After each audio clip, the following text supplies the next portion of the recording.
Bismillahirrahmanirrahim. I am Dr. Akhtar, working as chest specialist and medical specialist in Burewala as well as in Chichawatni. आज हम बात करेंगे cigarette नोशी के जो नुकसान होते हैं उन पे। अब इसमें एक इम्पॉर्टेंट बात, जब पेशेंट से कहा जाता है कि आप सिगरेट नोशी छोड़ें, आप सिगरेट को ना पिएं, या अगर वो हुक्का पीता है वो ना पिएं, तो एक बहुत कॉमन जो आगे से बात की जाती है वो ये है कि फलां आदमी 30 या 40 साल से पी रहा है लेकिन उसको कोई प्रॉब्लम नहीं है। मैं आपको इसका जवाब देता हूं। एक चीज याद रखें कि जो भी सिगरेट पी रहा है उसका उस पर इफेक्ट होगा, उसको प्रॉब्लम्स होंगे, जो आगे बताने जा रहा हूं। अब इसमें कुछ चीजें हैं कि अगर उसका एनवायरनमेंट अच्छा है, पोल्यूटेड नहीं है, या उसकी डाइट बहुत अच्छी है, तो ये कुछ फैक्टर्स हैं जिसकी वजह से उनसे उसकी जो डिजीज है कुछ डिले तो हो सकती है, लेकिन ये नहीं हो सकता है कि उसको प्रॉब्लम ना हो। तो वो कौन से प्रॉब्लम्स हो सकते हैं सिगरेट नोशी की वजह से, मैं बताता हूं one by one. Number 1, cigarette की वजह से सुबह के वक्त खांसी और सफेद रंग की बलगम आती है। याद रखें कि जब आपको ये प्रॉब्लम आ रहा हो या आपके किसी रिश्तेदार को ये प्रॉब्लम है कि उसको सुबह के टाइम खांसी होती है, साथ में सफेद कलर की बलगम आती है, तो याद रखें कि ये शुरुआत है उस मसले की जिसको मैं बताने जा रहा हूं। इसको हम कहते हैं सिगरेट नोशी का दमा। और उसको अगर ये प्रॉब्लम हो रहा है तो इसका मतलब उसका काम स्टार्ट हो गया है और ये 3, 4, 5 साल में आगे उसको पेचीदगी की तरफ जाएगा। तो इसका बेहतरीन हल ये है कि आप इस लेवल पे हल यही कि आप सिगरेट छोड़ें, आपको किसी किस्म की मेडिसिन की जरूरत भी नहीं पड़ेगी और आप बिल्कुल कंफर्टेबल अपनी जिंदगी गुजारेंगे। दूसरा इसका नुकसान ये होता है कि रात के वक्त वक्फे से खांसी होती रहती है सिगरेट पीने वालों में। अब याद रखें कि अगर ये हो रही है तो इसका मतलब स्टेप 2 पे आप चले गए हैं। अब स्टेप 2 का मतलब है कि आपकी डिजीज पेचीदा होने जा रही है। तो इस लेवल पे भी अगर आप सिगरेट को छोड़ दें तो वापसी का रास्ता है। अब इसमें भी बाज़ औक़ात मेडिसिन की जरूरत पड़ती है, बाज़ औक़ात नहीं पड़ती। तो अगर आप इस लेवल पे सिगरेट को छोड़ दें तो आपकी जिंदगी कंफर्टेबल हो सकती है और आपको मेडिसिन की भी जरूरत नहीं पड़ेगी। अगर आप इस लेवल पे भी सिगरेट को पीते रहेंगे तो उसकी वजह से कुछ मजीद नुकसान होंगे। वो कौन से हैं वो मैं स्टेप 3 में बताता हूं। स्टेप 3 में यह है कि इसका सीने में सीटियों की आवाज़ें आती हैं, या आपको सांस लेने में दुश्वारी होती है, या कुछ लोग कहते हैं कि दबाव होता है, या कुछ लोग कहते हैं कि सीने में दर्द होता है। अब ये कुछ अलामात हैं।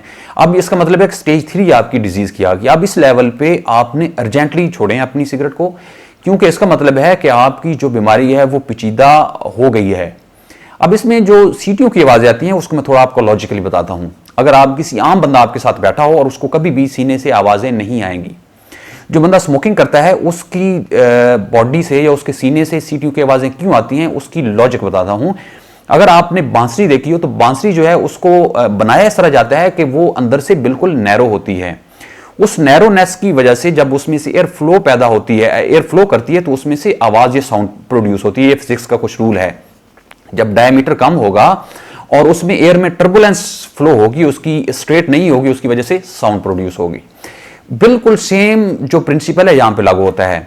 जो लोग सिगरेट पीते हैं उसकी वजह से जब उनकी सांस की नालियां नैरो हो जाती हैं और वो तकरीबन हाफ से ज्यादा हो जाती हैं तो उनके सीने से सीटियों की आवाजें शुरू हो जाती हैं। तो इसका मतलब है उनकी अब जो बीमारी है वो पेचीदा हो गई है। तो इस लेवल पे आप सिगरेट फौरन छोड़ें और अपने डॉक्टर से मिलें, उसका प्रॉपर इलाज करें। अगर नहीं करेंगे तो इससे आप अगले लेवल पे चले जाएंगे। वो कौन सा है वो मैं अगले फैक्टर में बताता हूं। चौथा इसका फैक्टर है कि मुस्तकिल खांसी या सांस का मसला हो जाना। अब ये इसकी पेचीदगी, अगला स्टेप है पेचीदगी का। अगर आप अब इसमें होता क्या है कि दिन हो या रात हो, हर वक्त सांस का या खांसी का मसला रहता है। स्पेशली चलते हुए, बैठे हुए, नमाज पढ़ते हुए खांसी आप कर रहे होंगे, बलगम आ रही होगी, सीने से सीटियों की आवाज़ें आ रही होंगी। तो इसका मतलब है आपकी डिजीज़ जो है स्टेज 4 में चली गई है, तकरीबन आखिरी स्टेज में चली गई है। सांस की ये लास्ट स्टेज ही हुआ करती है।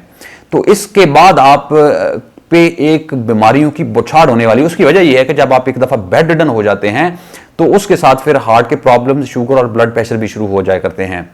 तो इस लेवल पे आप लाजमी सिगरेट को छोड़ें, अपने पल्मोनोलॉजिस्ट को मिलें और उसका प्रॉपर इलाज करें, क्योंकि इस लेवल पे भी हम इसको रिवर्सिबल तो नहीं हो सकती डिजीज़, यानी वापस तो नहीं आ सकती, लेकिन आपकी ज़िंदगी कंफर्टेबल पुरसकून लाजमी हो सकती है। तो सिगरेट को छोड़ें और अपने पल्मोनोलॉजिस्ट मिलें और उसका इलाज करें। ये इसका चौथा जो है वो चौथी स्टेज थी बीमारी की। 5वीं स्टेज होती है फेफड़ों का कैंसर। जो लोग सिगरेट पीते हैं याद रखें कि उनमें फेफड़ों का कैंसर बहुत ज्यादा कॉमन है। और अगर आप ये पहली जो 4 स्टेजेस हैं उनको फॉलो नहीं करेंगे, उन पे अमल नहीं करेंगे और अपनी सिगरेट को जारी रखेंगे, तो ये स्टेज आती होती है, याद रखें। तो फेफड़ों का कैंसर बहुत ज़्यादा कॉमन है। अब इसमें याद रखें कि अगर इस लेवल पे भी आप सिगरेट अगर आप छोड़ दें और आपका अगर कैंसर शुरुआत में बिल्कुल उसको पकड़ा जाता है, किसी पल्मोनोलॉजिस्ट को दिखाते हैं, तो सर्जरी के जरिए से इसका इलाज किया जा सकता है कि वो आपका फेफड़ा निकाल देते हैं सर्जरी के जरिए, तो आप बच सकते हैं। लेकिन अगर इस लेवल पे भी नहीं सोचते, उसको नहीं छोड़ते सिगरेट को, तो इसमें हम अल्लाह ही आपका हाफिज है, क्योंकि जब एक दफ़ा कैंसर होता है तो वो फिर पूरे जिस्म में फैल जाता है। जब पूरे जिस्म में फैल जाता है तो उसमें आपकी ज़िंदगी बहुत ही ज़्यादा डिस्कम्फर्ट में आप होते हैं, पेनफुल ज़िंदगी होती है, सांस भी नहीं आ रहा होता और पूरे जिस्म में शदीद किस्म की दर्द भी हुआ करती है उस मेटास्टेसिस की वजह से, जिससे जिगर भी इफेक्ट होता है, गुर्दे भी, और पूरी बॉडी इफेक्ट होती है। अगर आप तो इफेक्ट होते ही होते हैं, आपके जो ख़ानदान वाले हैं, आपके दोस्त हैं, वो भी इसको सफ़र करते हैं। तो इसका बेहतरीन हल क्या है कि आप शुरुआत में ही सिगरेट को छोड़ें, वॉक करें और अपनी कंफर्टेबल ज़िंदगी गुजारें।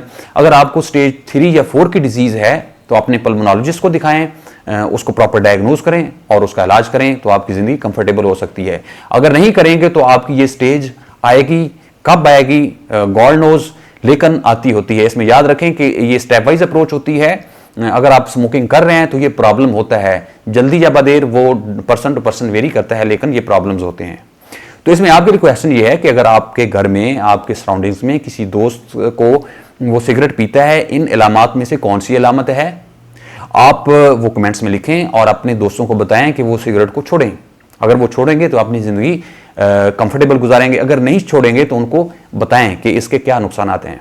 अल्लाह ताला आपका और आपके घर वालों का हामी नासर हो। अल्लाह हाफिज़।